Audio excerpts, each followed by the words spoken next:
Hey, welcome to Moms on the Rocks podcast. Two friends trying to be not just moms while careering, carpooling, and cocktailing.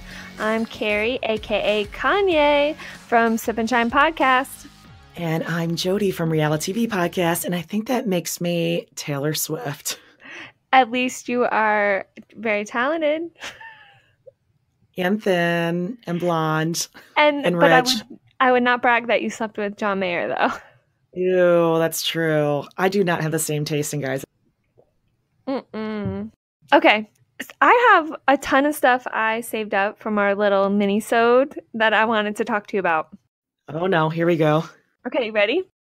Yes. I wrote down it because I saved it up from all of our stuff. All right, you know how you've been bitching about your altar to your fan with your Jesus candles around it? Say that again. You know, you have your fan with your shrine of Jesus candles around it. Are you talking about the fan that has been in my bedroom that it hasn't been hung up in a year? Yeah, well, I found out that I have a similar thing. I have a funeral pyro. Did I say that correctly? I'm basically setting off a Viking in my motherfucking garage right now. It was from their paintball trip from 16 months ago. No, I'm sorry, a year and a half ago, where they just divested their stuff and they've left it in the garage right by the bottom of the stairs that I've been stepping over. And I was like, oh my gosh, are we sending... It literally looks like I'm about to start a bonfire at the bottom of the stairs. And I've been stepping over it for a year and a half. And I'm like, now I know what Jodie's talking about with her motherfucking fan. Yes. I was like, are we sending off a Viking? Because we need to get rid of this shit. Yeah, I kind of lost it. You have a Viking ship on the bottom. I lost you in the analogy there. What is it on the bottom of the stairs? A funeral pyro. A funeral pyro? What is that? That's called 3 glasses of wine, and I can't say the word. I have no... Pyre. Pyre. No, hold on. A funeral pyro? No, I'm going to tell you because you're going to want one when you die once I tell you this. Which I'll talk about Katherine Heigl in a second. Okay, I have no idea how a funeral pyro has to do with Katherine Heigl. Watch. No, watch. A funeral? No, when Pyre. A pyre? Yes, that's how they would send off the badass Vikings back in the day, or it's a pile of wood on which a corpse is burned as part of a funeral ceremony in some traditions. You never saw it? They'd send it off in Greece, like a badass warrior. And why do you... Well, that's what they were doing with their paintball clothing at the bottom of my stairs. Why are they doing that to their paintball clothing? Well, it's been sitting there, and I finally said I'm going to light that shit on fire. Oh, so you don't really... Like Eminem, if you don't get that shit out of here. So you don't really have a pile of wood? No, I have their shit that's about to go on fire. No, the pile of wood that I have is on the front porch.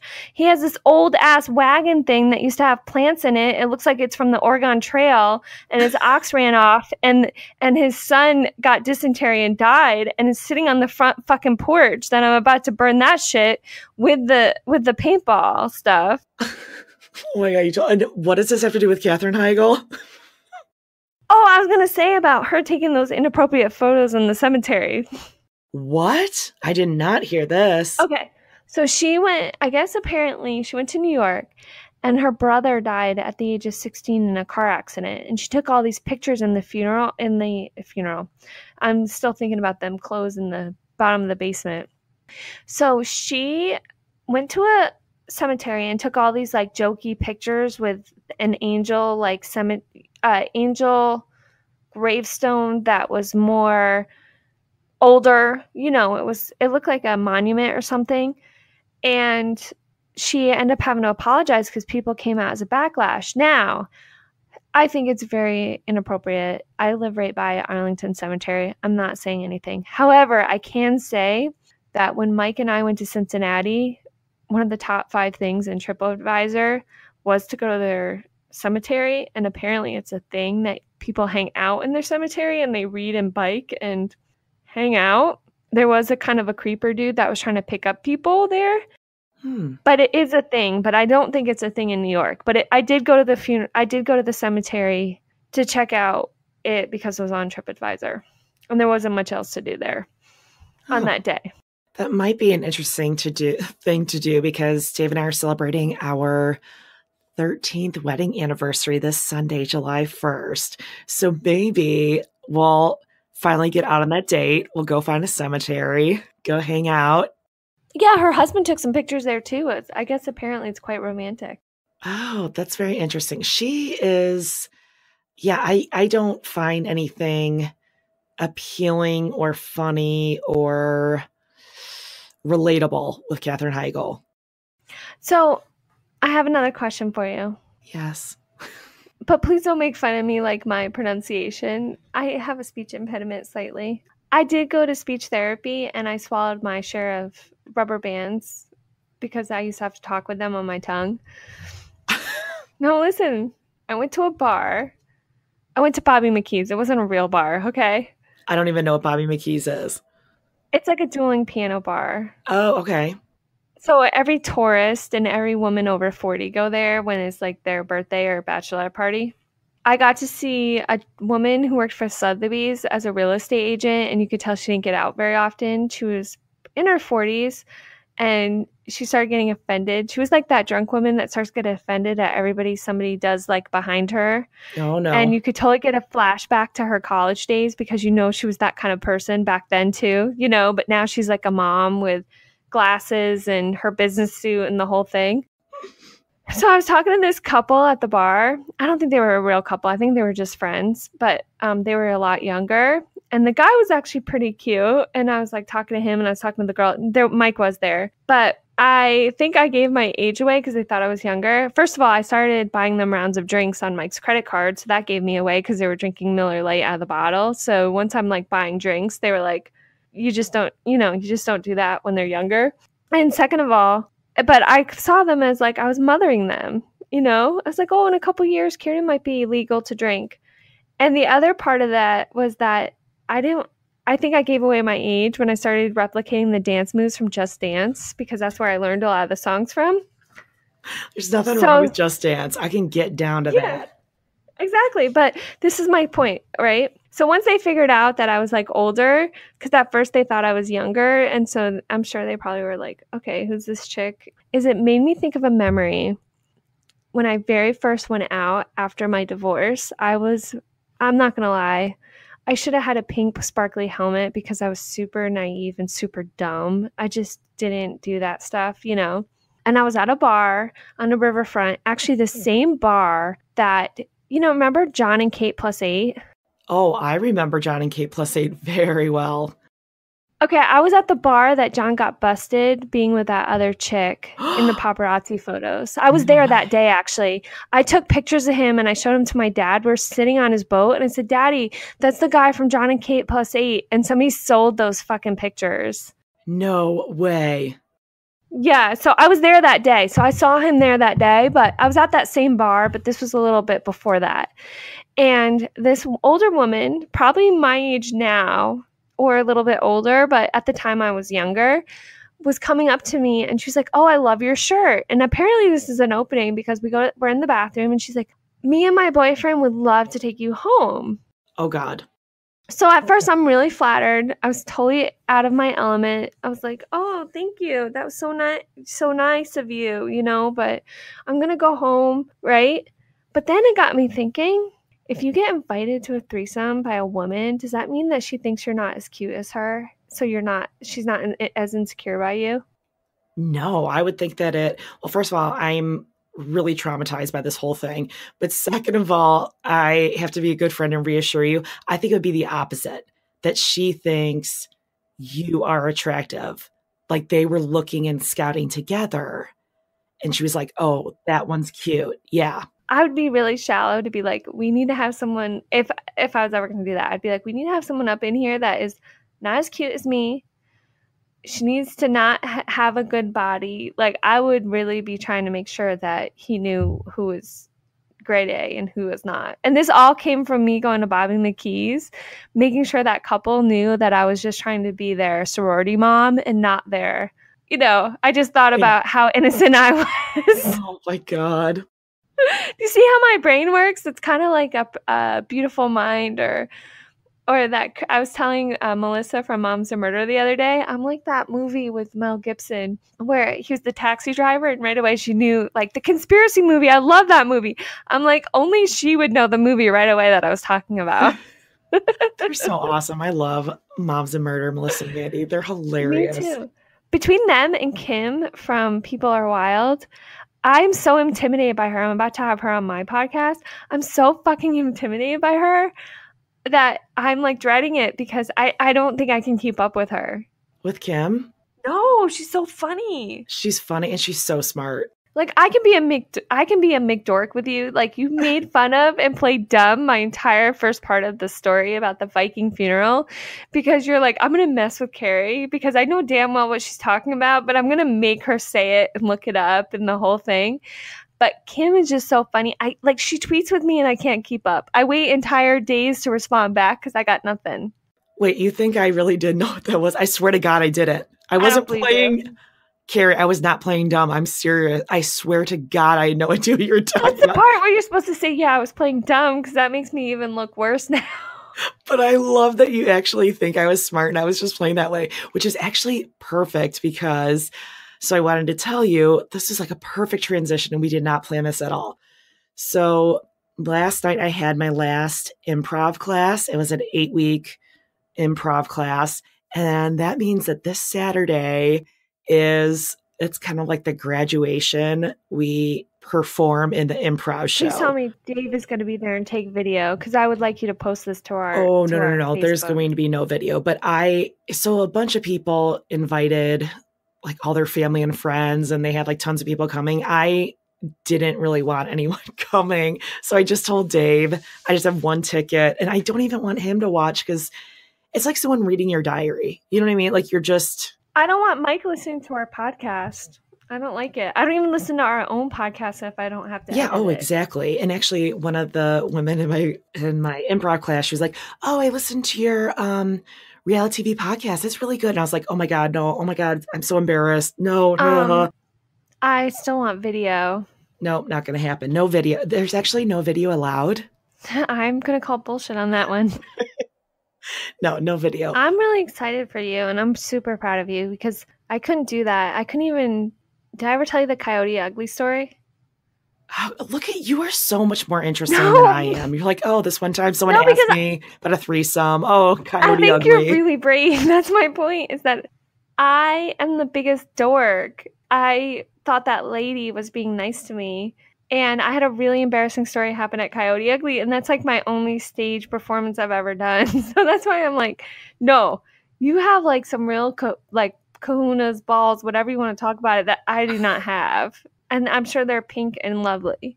Wait, what did you do at Coyote Ugly? I went to Coyote Ugly, the real one in New York City, the very first one, like the movie one.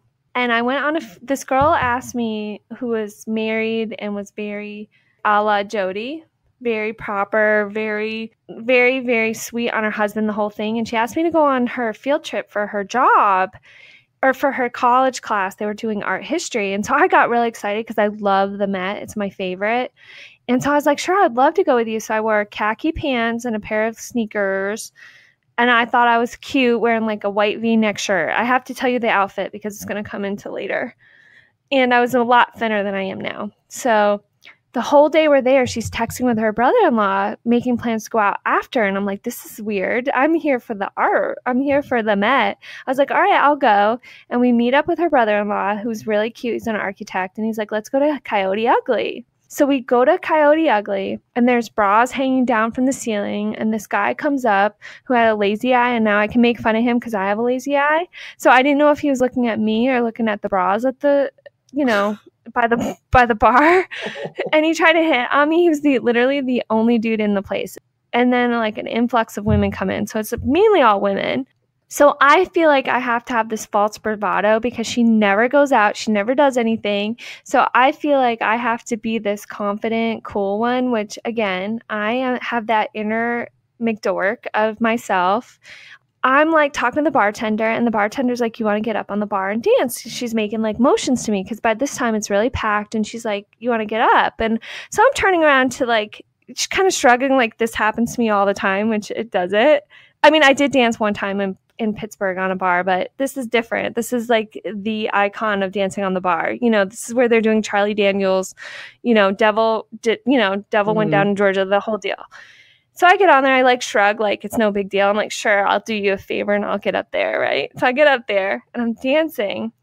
And they had us get on our knees to give us shots from their mouths. So I do it because, again, inside I'm like embarrassed. Not embarrassed, but I'm out of my comfort zone. I've taken shots out of the test tubes, whatever, but, in New Orleans, but not, again, I have something to prove that I'm this cool girl, like the Chelsea from Southern Charm, like, oh, I'm just such a cool girl. I'm a cool girl, right? And we stand back up and the girl starts pointing to her crotch, the bartender. And I'm like, yeah, because I could tell the girl was like flirting with me. And I'm like, yeah, like this happens to me all the time. She wants me. And I turn around to Kim like, yeah, I'm cool, right? And I'm dancing on the bar.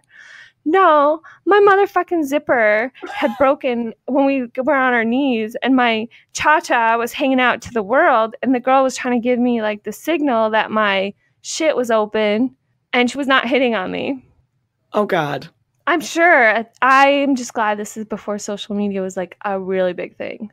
I don't even know what to tell you. So I tell you that story that you are really, really brave, and I'm sure you will do 10 times better than me because you are really funny. You're very important. You're very smart, and you're very beautiful. Well, that's very nice of you. But did you know that like the first rule of improv is do not try to be funny? You're not supposed to try to be funny. Okay, hold on. Let me ask you. You said you think I'm proper? Yeah, I think you're like so proper and you're such a good girl. What? Like sometimes you bring out my mom, like I don't want to say you bring out my mom, but my mom, yeah, I've told you before, my mom was an artistic bohemian type and my grandmother was raised in a convent. So when you act like your sister Mary Jodie, that's when I feel like I need to bring out Mary Lou. Oh my God. Okay, that is kind of true. Because you tease me, so now I know how to fuck with you because you tease me so much. I'm like, I gotta fuck with her back. So then I'm like, I gotta bring out Mary Lou. Oh my God, Sister Mary Jodie. Like my cigarette over here. Sister Mary Jodie. Oh my God, that is so funny, but that is kind of true. Give me my beer in the can and my cigarette, and I'm gonna be Mary Lou over here. Okay, and I'll have my vodka tonic on the rocks with a couple limes. Yeah. I love that you said sneakers too. Oh, I was going to an art museum. No, sneakers. The word sneakers. What do you call them? Gym shoes. Really? Well, that's what they call, if you Google sneakers, that's what they call them, sneakers. Athletic shoes. I don't say athletic shoes. I just say gym shoes. I never say sneakers. What do you call soda? Pop. So Midwest. Really? Pop? You're so Sister Mary Jodie. Me pop. Actually, it's not pop. It's pop. You need to go get pop. I thought I was going to be a nun until I was 5. That's how I used to play tea parties. I was Sister Mary Catherine or Caroline. Oh, we used to play, my sister and I used to play communion with, well, they weren't real Doritos. They were the generic ones that came in the white, olive green, and black bag from Aldi. And like one of us would stand in the family room and then we had kind of like a hallway that led to the family room. And we would take turns being priest. And like one of us would walk up and we'd be like, body of Christ, and lay the Dorito in the hand. And we'd be like, then do it and set across and walk away. We do this for hours. And it was like the most fun thing ever. Isn't it funny how we would get such enjoyment out of such little things and now kids are playing? What does your son play? Roblox? Oh, Roblox, Minecraft, and then Dave just got, okay, I'm going to put in quotes, for the kids. And you're Xbox. Like, can you not go play communion like I did as a kid? Yeah, I don't, there's something, I forgot what it's called. Verizon something. No, I just want to know why men don't have friends. That, you know what is really interesting? I talk with a couple of my girlfriends about this all the time, that their husbands don't really have any male friendships. Like they may talk to an old friend every once in a while, but they don't really have friends that they call up and they go out to dinner with or go out to play golf with. And if they do, it's very rare. Like I cannot imagine the Colonel being like, oh, Carrie was such a bitch tonight. He has nobody to talk to. If he's going to talk to anybody, he's talking to a peer. and they're going to talk about work. Oh, but I did tell you that one of the people that worked for him, one of his aides, used to work for Biden, and I heard today that Biden might run for president. Okay, that was the sound of me. I literally just flailed and I nailed my knee on my desk and hit my arm on the opposite wall. For real? Yeah. Do we have to edit this out or can we leave it in? No, you can leave it in. I mean, he's been in his office and everything. We have we have Biden's glasses from his plane or whatever, but I just heard today that they really think he's going to run. And I was just like, oh, that's so cute because, I mean, I thought Mike's connection, but I just thought it was really cute that having a cutie for a president. When do you actually use the glasses? Yeah. I think I've sent you pictures of them. When you come visit in October, you will get to drink your On the Rocks from his, and they're really cute because they have, the vice president's seal and then they have Biden's signature on them. And they came off of his plane or whatever. And we have his, you put the cufflinks. We have a couple different things and we have pictures of him at his desk and all that because she was his aide. Mike's aide, who he mentored and worked for him, she went on to work for him. So when you look in the glass, do you still see the reflection of his kind eyes? And his really sexy smile? He can get it. At however old he is still sexy. I don't care what people say. He is. I know. I want to be like, Mike, can we play act tonight? Can I call you Biden? Mr. Joe? Oh, sir. Oh, Joe. And okay, not that I think like, oh my God, he's hot by any means, but I understand why people think Bill Clinton is sexy. I understand it. Yeah, I think anybody that's charismatic, I would melt. I used to have a commander that was kind of like that, where there wasn't that you could put the finger on it, like what it was, but you would just be like, have that little, like, like that little girlish giggle when they, like when they'd walk by. Yeah, that's smart, charismatic, caring, strong leader, good father kind of thing.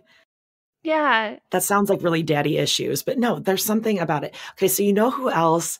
Okay, and I've only admitted this on my Patreon, but it's coming out tonight. You know who else I think is super attractive is, oh my God, why am I forgetting his name? Give me a second. Oh my God, how am I forgetting his name? Give me a hint. Politics, TV, what is it? Yes. Oh my God, I'm totally forgetting his name, probably because I've made myself not stare at him. He was busted. Okay, New York. You like the governor, Spitzer. Yes, Spitzer. I was in New York during that Elliot time. Spitzer. His call girl. She ended up having a baby. Did you know that? Yes, she's a total Oh, do you know I used to go to the school with the governor Pataki? I went to school with his daughter, and I used to go to his house. With Elsa? Yeah, I went to... Is that her name, Elsa? That's his wife. I went to school with Emily, his daughter. Is it Emily? His daughter, Emily. I thought there was a daughter. Pataki? Who's married to someone famous. Pataki ran for president. No, I know, but didn't he have a daughter? Are we talking about Spitzer or Pataki? Pataki. Pataki had a few kids, and I went to school with Emily. Okay. And we went to grade school. I used to go over to their house for parties. Like, they owned a farmer's market in Westchester County. And so this is what, let me give you a little snapshot. I went to school with Emily. Robert Kennedy Jr. used to give us, in our cafeteria, would give us Save the River topics to me and like 30 other kids. I went to school with another girl whose dad wrote for Thomas the Tank Engine, and she was related to the Kennedys. And then my mom was using our grocery money for her beer. Oh. So talk about feeling like you're the bottom of the barrel with like super smart people. Well, I'm going to show you how super stupid I am. So there is an Elsa Pataki, but she's a Spanish model and it's spelled differently. And for God knows how many years, I totally thought that was his daughter. No way. Yeah, I was like, no, his wife's name, I can't even remember what her name, but... Yeah, she is married to Chris Hemsworth. Oh my God, I totally thought that was his daughter. No, I went to school with Emily. Like, I was at their house and everything. Like, I remember them having their own floor. Like, they had like the whole deal. I mean, he was a really nice guy. We used to go to the farm market that he owned and the whole thing. And I remember him talking to us again in our cafeteria. But I went to a really small school, and I remember, I think Matthew Broderick owned property there. Not Derek Jeter, but I lived in a very small area that was pretty affluent, or had like Kennedy connections and stuff with the Hudson River and all that stuff. But I lived in, like I said, my mom was using beer money for her cigarettes and her beer. Like I wasn't. Well, just, the town that I grew up in, the person who invented Veggie Tales came from here, as well as Veggie Tales. As well as the Belushi brothers. They went to the same high school that all of us went to. That's way more badass. I went to school. I told you I went to school with Orange County Choppers and Dave Annable from Brothers and Sisters. Do you know that the old man from Pawn Stars just died? Yeah, that was so sad. Tell me you have a connection. No, I don't. I do think that son is like the ugliest man alive, next to Channing Tatum.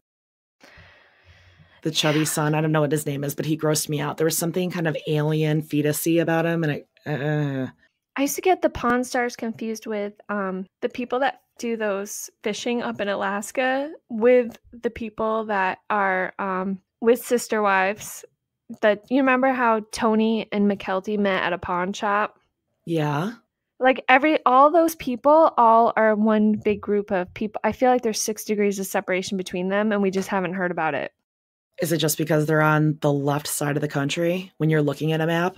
Maybe. It might be my East Coast. Like, yeah, you know them. Just like when people ask me, oh, you're in the Air Force, do you know so-and-so? I'm like, no. But I have a question for you. You ready? Yeah. Okay. And I'm not going to ask you. It's an unloaded question, but it's an advice question. You ready? Yeah, I think. I have just discovered that my husband has not been open with me about money. He has a secret bank account with $10,000 in it. Money is tight as we have 2 young children and a mortgage to pay. I have returned to part-time work to help pay the bills. I feel betrayed. I want to confront him, but I'm afraid that if I do it, I will end up in a massive fight. What's your advice? If you're telling me that Dave has a secret bank account, I'm going to be super psyched. This is like sounding all too familiar. Oh my God, I would bring it up. I wouldn't care if there was a fight or not. Do you know why I even asked you that? Why? Because now I'm calling Mike Dave. I'm like, Dave told you something? Where's the money? This is my 3rd glass of wine. So Mike quotes you a lot, but I feel like you're a little biased with family Chantal. Oof. But hold up. I think family Chantal are assholes. Don't get me wrong. But on the other hand, I think that you have a secret crush on Pedro. And I think that he keeps a lot of his money stuff from Chantal. And when my mom had a situation that maybe was a little bit like the Countess, I'm not going to go into it. Mm-hmm. My husband was like, I paid her I paid some bill to keep it going, but we were pretty tight at that time. Mm-hmm. And my husband was like, you cannot take food off of our table from our family to support this. Like, we're not in that kind of position. Right. So I read that off just because that is a real, Dear Jodie question, but I was curious to see what you would say, because I do think that he doesn't look at Chantal as being part of his family. No, I agree with that. Okay, I'm going to say I can totally see what you're talking about, like how it might be kind of a double standard. But I think I look at it from a different perspective too, because my sister lived in Costa Rica she had all 3 of her daughters there. And I not that I'm an expert in the culture at all, but I kind of get an idea. Like, yeah, the shampoos and the hair dryers and all that kind of stuff is way more expensive down there. Like, they can't just run and go get one for $15. It's an island. Everything has to be imported. Yeah, the Dominican, correct. So I get that aspect. Like, if I can get it cheaper here, we would do that all the time with my sister. I remember bringing a George Foreman grill in my luggage when I went to go visit her, because, we would just like pack stuff in to bring down to her. So I get that. I totally get it. And I do get that they have a 1-bedroom apartment and his mom and sister have a 3-bedroom. If I were the wife, I've thought about that too. Like, oh my God, I'd be pissed. But it is so different too. Like neighborhoods down there, a good neighborhood, a bad neighborhood is like, if you're talking about downtown Chicago, a good neighborhood, bad neighborhood, it's kind of hard to compare apples and oranges with just two different cultures. But I did think he should have discussed the sleeping situation with his sister. I did think his sister was completely rude. But I also see that, okay, he's here. He is working his job. I don't think he has $10,000 sitting aside. I think he's paycheck to paycheck. No, that was a real story. That was a real, no, that was not to compare because obviously they have 2 kids, but that was just to say what it's like having separate finances and you're strapped and you don't know what's going on with your partners. I think my real issue with the story, because again, when my ex and I were together, we would always we paid for my mother-in-law's cell phone.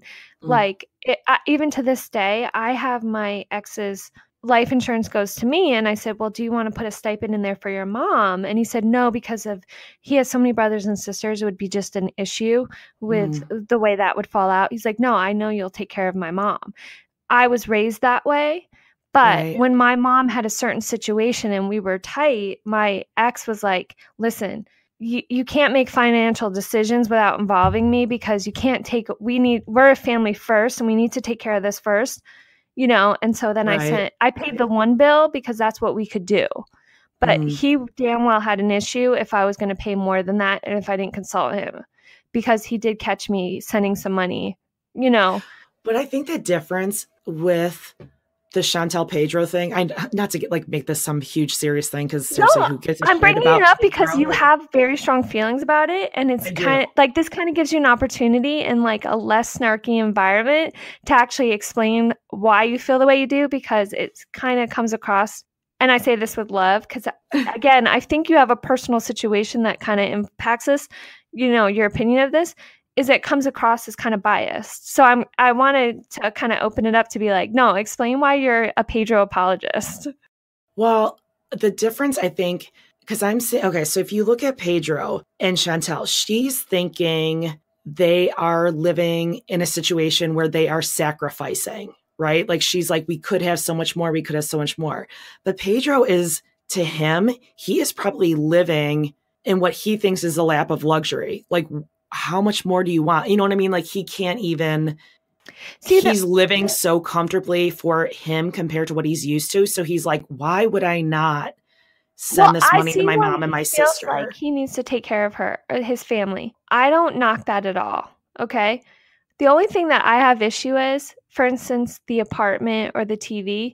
I feel like in a way, 2 things I have issue with. I feel like the mom, in a way, is taking advantage. Like, I want the 3-bedroom house. I want the bigger TV. I want these things. And Pedro's not going to say no. Right. Here's my thing. I do think that they should. I think for a long time, Chantal was just like black or white, like nothing. And that was it. So, of course, Pedro, probably like most guys, is just going to do it because just to do it, to be a stubborn asshole. Like, no, I'm not going to listen to you. I'm going to send it on my own. So no, they should come to some sort of agreement. I feel bad for him, and why I tend to side with him is because she trash talks him and makes him such a monster to her family. Yeah. Where then like she wants sympathy from her family, but then she also wants sympathy from Pedro. But it's like, you were just talking shit about him. I don't disagree with that at all. Or not getting out in the car in Dominican or whatever. You have to understand, like I put my ex-mother-in-law on a pedestal. To this day, I would do anything for that woman. And even this week she has my girls and I was texting her like what an amazing woman she's been in my life. I would do anything for her and I would make sacrifices for her if she needed me to. Or like I said, my ex-husband's life insurance goes to me and he trusts me enough to know that I would automatically take care of her too, and I really feel that way.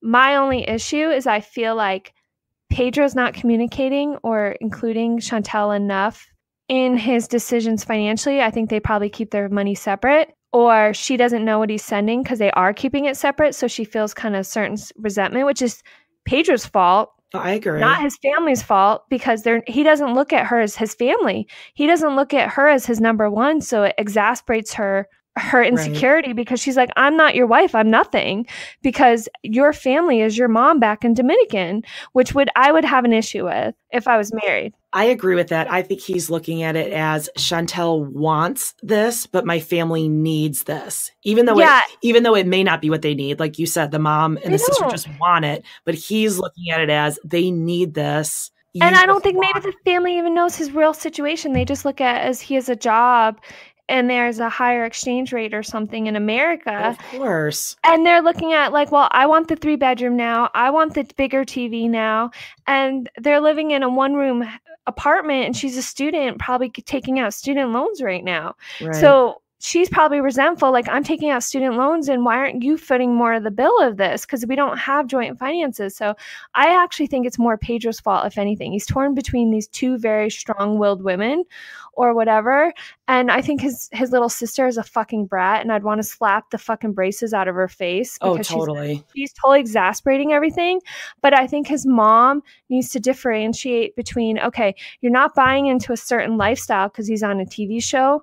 That will come in time when she finishes her nursing. Like, I think what he's supplying needs to kind of diminish it a little until they get on their feet more. Do you know what I mean? Because I really believe, like, to this day, I will always support my mother-in-law. Like, if there's ever an opportunity where I had this huge windfall, I would turn around to her and I would give her money to say, thank you for supporting us.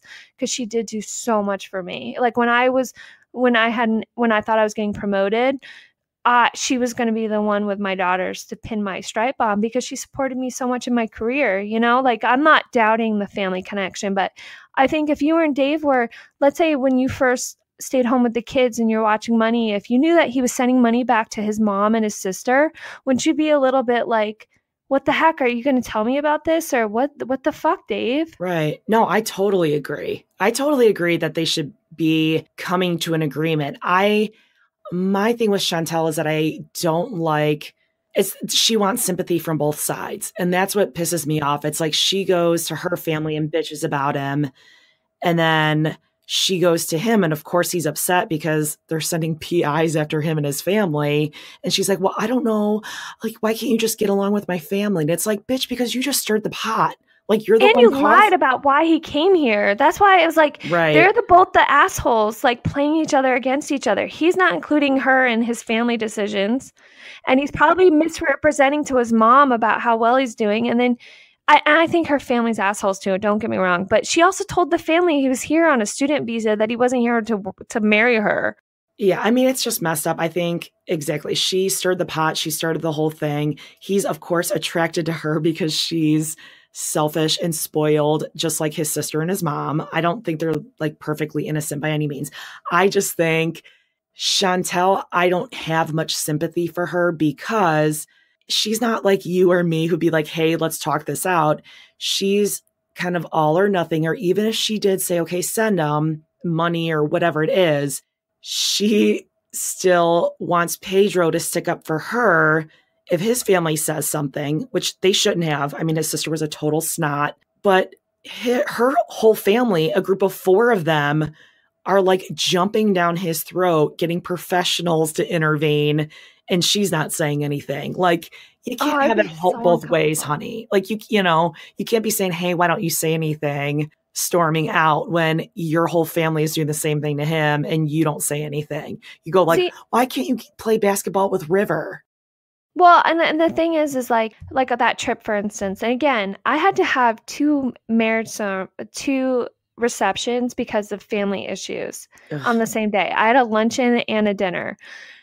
But I'm like, going on that trip, for instance, like, my sister-in-law, my ex was very shitty on the way he would communicate to his family. And I didn't know that. I was really stupid to it. So I was like set up in these situations. But on the day of my wedding, my sister-in-law and my mother-in-law was like pissed at me when they really should have been pissed at him, right? Right. But I was in a situation where like that trip he went on. I didn't watch it screen by screen grab because it was really painful to watch. But I could totally see where they were waiting to pounce on him to say something wrong. But on the other hand, I feel like he didn't even want to be there, but he's got to at least come meet halfway, because at some point you've got to kind of either come together with your family, or you got to just realize you're going to have to cut them off, or you're going to have to pick and choose, or move to a different state, or whatever you come to the conclusion. But on the other hand, I feel like they were waiting for him to mess up, but he also wasn't meeting them halfway. But then he's like at that winery and he's saying, I'm going to move back to the Dominican Republic, which he knows is going to shit stir. Mm-hmm. Do you know what I mean? But the thing is we all have that family member that we're like, all right, you're going to deal with them. I've ceased to talk to, not all times, but you know what I mean? During different times of your history where you're like, I'm not going to talk to them. That's your sister. You talk to them. You deal with them or whatever. Do you know what I mean? Like, right. So it's just, I think he's stirring the pot, and he tries to act like he's Mr. Innocent with his little faces when he knows when he's stirring this pot more. Sitting at that thing, he knew he was going to get them going about moving back to the Dominican. And he's like, I don't know why the family Chantal doesn't apologize to me. Well, now you're saying you're going to move back to there and you didn't even tell your wife. Like, that's why I think he's just as much of an asshole at times as what Chantal is. Well, can I ask you this? Yeah. Do you think they do rumpshaker down in the Dominican? Because I think I might have a little video to post for you soon in the Facebook group. How'd you like that segue? Was that good or what? I love it. But I'm glad I got you to give you a chance to actually talk about why you're a Pedro apologist, because you don't get the full background as to why. Any chance to talk about 90 Day Fiance, I am all on board. Okay, so let's talk about this. We got to give it a name, some sort of a dance-off, It's our version of the movie Tag, so we got to come up with something like dance tag. Ooh. Mom tag? That sounds so lame. That sounds like a skin tag you'd have under your... I know. In your, like, armpit or something with my flappy Oprah arms. It's tag dance, chance tag. We really suck at these little phrases. And nobody's been helping us with outros. We get plenty of listeners, but nobody's like, hey, this is what you should say, or this is what you should... Okay, well, we're going to figure it out. We'll name it, but we are going to make a dance lip sync video. 5 to 10 seconds long. No more. It doesn't have to be any more than that, but you have to have somebody in it. The person doesn't have to be dancing too, but you've got to get them on camera.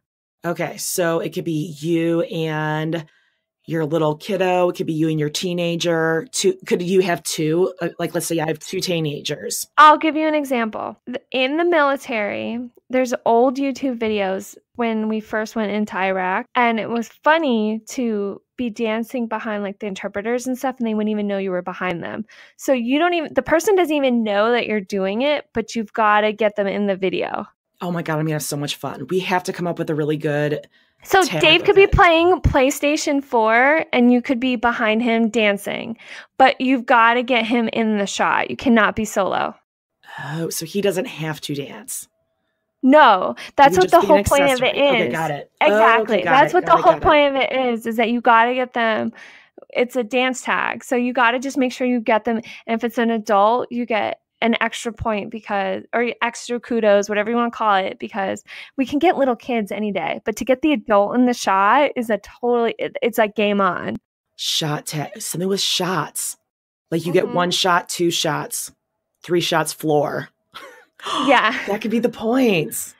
Exactly. But you've got to get somebody in the shot. But they don't have to be participating, but you got to get them in the shot. All right. So Carrie and I, we're going to start this off and then we'll tag people. You can tag people back and we're going to go around and around with that.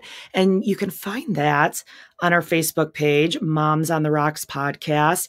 And if you go to facebook.com/groups/MomsOTR, just like where you find us on Instagram and Twitter at MomsOTR, you can join our group. Just send a little request. We just make sure that you don't look like a serial killer or on the FBI most wanted, and we'll let you in. And that way we can talk in the privacy of our own little ladies' lounge.